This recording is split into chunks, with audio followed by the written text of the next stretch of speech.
r/ask Reddit. What did your roommate do that made you think, I am living with a psycho? I would start doing laundry and he would sneak in right after I had started the washing machine, while it was still calibrating, to pause it, and sniff taste my underwear. I caught him one day. He claimed he was just checking something. That's a hide yo kids, hid your wife kind of story. Shitting in the shower and talking about it like it's a normal thing. Waffle stomp. Living in a college student only apartment building, I requested move to a new room because of party animal roommates. Rooms are all 5-bedroom suites with shared bathrooms, kitchen, and living room. As it's summer, 3 of the bedrooms in the new room are rented but empty by students not there for the summer, and only one roommate is actually present. Meet the new roommate. Seems normal, chill, talk about video games and music a lot. Honestly seemed like he could be a great friend at first. One day a few weeks later, I start hearing random screaming and crashing coming from his room. At one point he knocks on my door, asking for a broom, as he's broken a few things. I give him a dustpan and broom and ask if he's okay. He mumbles something to himself as he walks back to his room and slams the door. A few hours later, more screaming, more crashing, and again he knocks on the door, this time asking for some tape. I give him some and again ask if he's okay, and he replies he might need to go to the mental hospital but I don't need to do anything.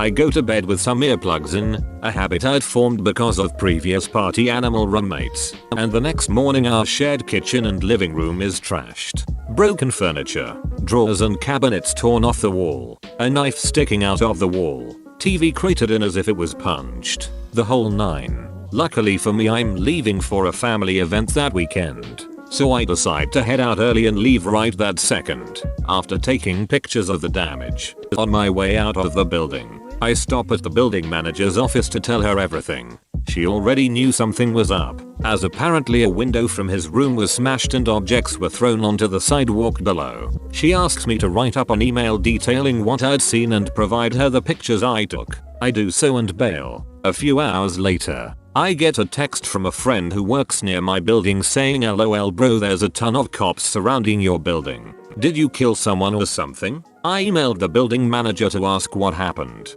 but she tells me the police were inside our suite, but she can't detail what happened with him due to privacy concerns. A few days later, going back to the building, I pop in her office to ask the building manager for details or warnings before I go up. She's not there, but her assistant is. I ask the assistant, whose only reply to my concerns as you know, the eviction process takes a really long time. I go up to the room, shitting myself, expecting the worst, but luckily he's not around at the moment. I didn't see him again for a couple days, and once I did, he acted completely casually and as if nothing had happened. Casually asking about video games and random shit standing in an apartment with completely torn apart cabinets and furniture. A week or so later, he's gone without a trace. Apparently his family forced him to move back home and defer going to college so he could get better. Apparently when I'd left for that weekend, while the police showed up, the building manager contacted the roommate's father,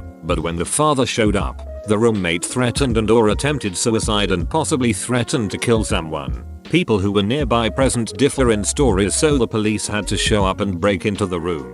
He seemed to have a history of mental illness and had a few events in his life that caused this breakdown. Good news. A year and a half later I see on social media he ended up finishing college, has a full-time job, and seems to be functioning very well.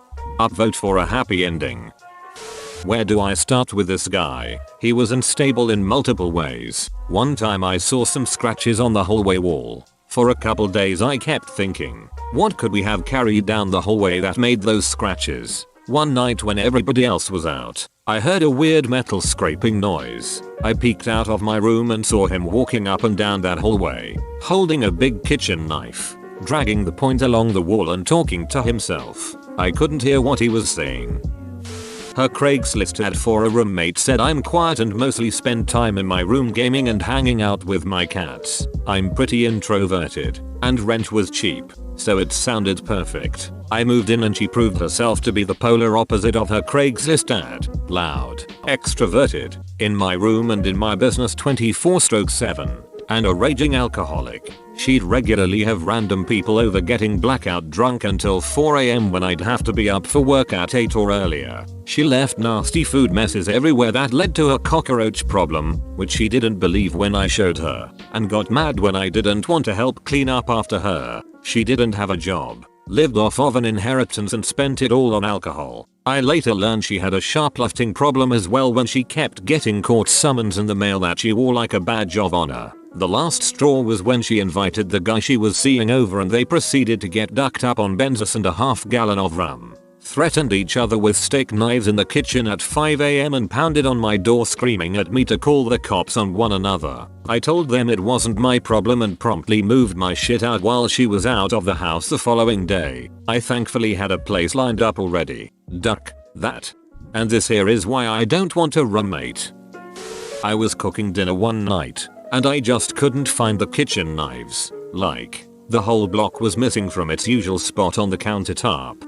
Figured my roommate had moved them for some reason, but it took me forever to find them, tucked far back in the cabinet above the refrigerator. When my roommate got home, I asked her about it. She told me, "Oh, I had this horrible thought that I might stab you to death in your sleep, so I hid them up there. I was young. This was my first place out of school, and I did not know how to react. I was split 3 ways. Shock, because she really was not a violent person. No angry outbursts. No threats. Certainly no violence in her past. Bewilderment, because that's not how hiding works. It's not hidden from you if you know where it is. Trepidation, because, was it a threat? Permanently surrendered her lovely, friendly, healthy dog of 5 years to the pound in order to move in with us. We had a no pet lease but just assumed she'd find a friend family or just not move in with us. Then stole someone else's dog and tried to convince us to let her keep it. Literally, she threw a collared, friendly, healthy dog on private property in her car and drove off. We called the number on the dog tag immediately. She locked herself and the dog in the bathroom and we had to call the cops to sort the shit out. Christ, she was a disaster. The dog was a herding dog on an active farm. She stole him because she saw him outside, behind a fence, with a collar, clean, healthy, fed, happy, active, and decided he didn't have a loving enough home because he was outside and working instead of inside and cuddling. The owner had raised 3 generations of that dog's family from birth and was inconsolable and so confused.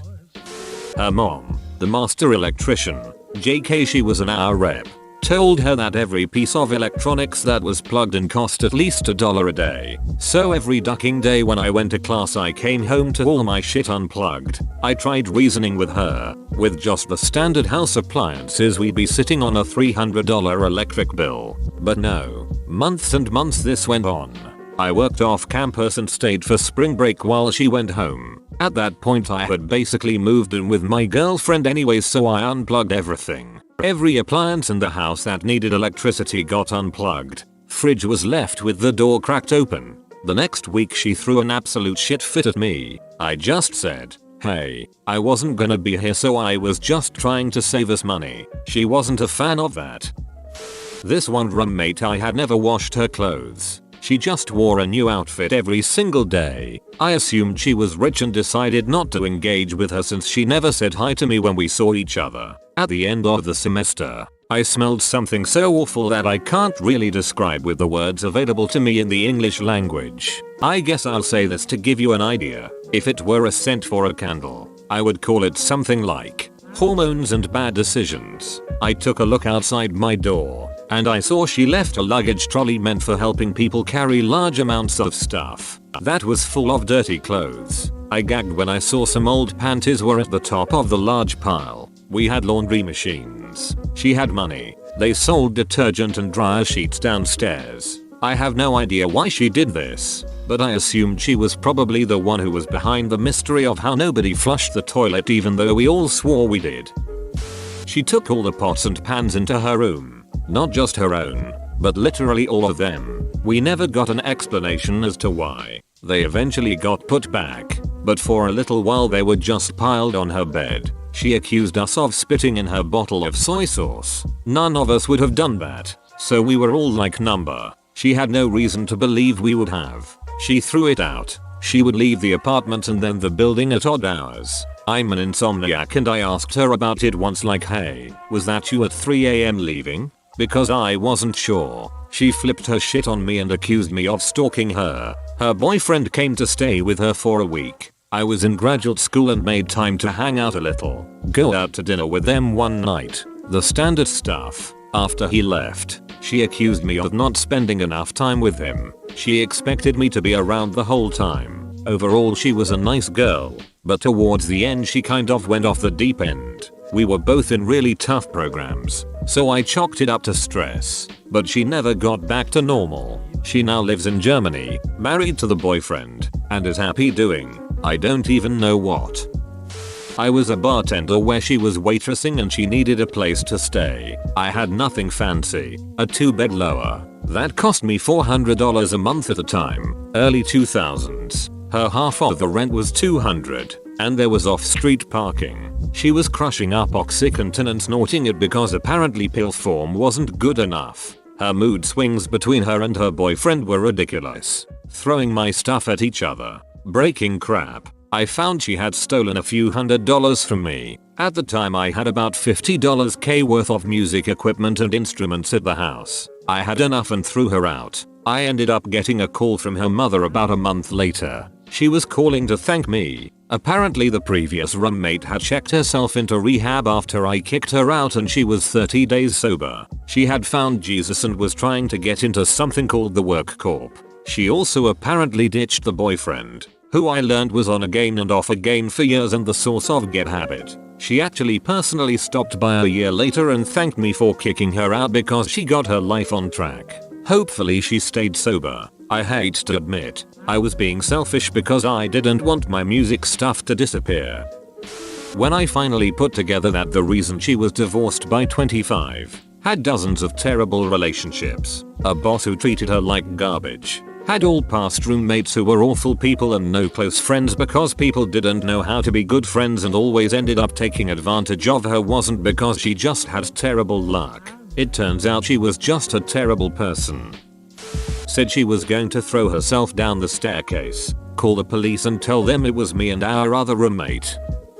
I don't know if this counts as psycho as much as it does creepy as dark. I had a roommate who at the age of 27 plus would make it a point to only go after girls in high school. I would come home from work with some beer and weed ready to enjoy my weekend, only to find a 16-17-year-old girl in my house. Naturally, he tried to argue the age of consent bullshit, but he and I both knew the real truth. Grown women over the age of 20 could see his one-dimensional alpha male high school jock bullshit from a mile away. Naive high school girls were his only option. Sure, they were consenting and all. It's not like he was violently raping them or giving them the old Cosby, but still. So ducking Grammy, I always secretly fantasized about a day where one of their fathers would show up to my house looking for his daughter.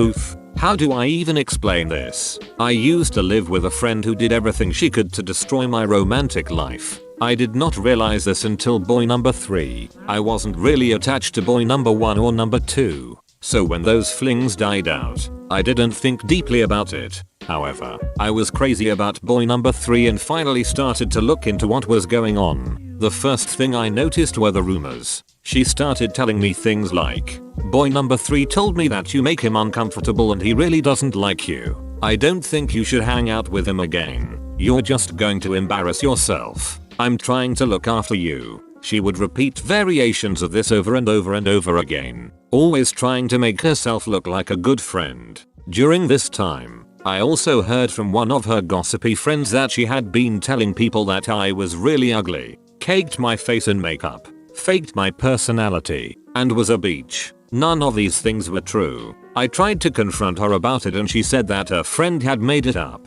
I wasn't friends with this person, so I gave my roommate the benefit of the doubt at first. Then she started ostracizing me from events. Boy number 3 was best friends with her boyfriend, so oftentimes her boyfriend would invite me to things because he was trying to get us to hook up. Whenever she found out about this, she would purposely give me the wrong date for the event or lie to me that it was a date between her and her boyfriend. At one point, she was supposed to drive with me to a party, but instead she locked me out of the car and drove away because she didn't want me there. At first when I confronted her, she told me you deserved it, and then gave me the silent treatment for days. As time went on, she started screaming at me, telling me that I don't deserve love, that she's the beautiful one and that she's the one that deserves male attention, not me. Multiple times she told me that ugly people don't deserve love and that she's the only person in the world who is beautiful, so she's the only one who should be loved. After we stopped living together, she sent me a really long FB message telling me that I'm worthless. My life has no value. It insults her that I don't understand that I am inferior to her, and that I'm lucky she was ever friends with me because she's an incredibly kind and beautiful woman and I should be grateful that she ever spoke to me. I cut contact with her. The moment I realized she was a psychopath was 3 years later, when she contacted me out of the blue. The whole reason she contacted me was to yell at me about boy number 3, who I had no contact with. Once again, she told me that I was not allowed to speak to him and that I was ugly and didn't deserve love. She then threatened me and told me to leave the country because she doesn't want me near him. She also yelled at me about how I had no right to end our friendship and told me that she'd been cyberstalking me the whole time and keeping an eye on where I was working and what I was up to because we're still friends. She continued to stalk me online for another year. I don't know if she's still doing so. She did a lot of other shitty things, like emotionally abusing and cheating on her boyfriend, trying to get me to stop being friends with other girls because I was her friend, using people for their money, stealing and destroying my stuff, etc. She's a vile person. Bro, you made it to the end? You're a ducking beast. I'll cut you a deal. Smash like and subscribe for more curated content. It's free and that's a great price.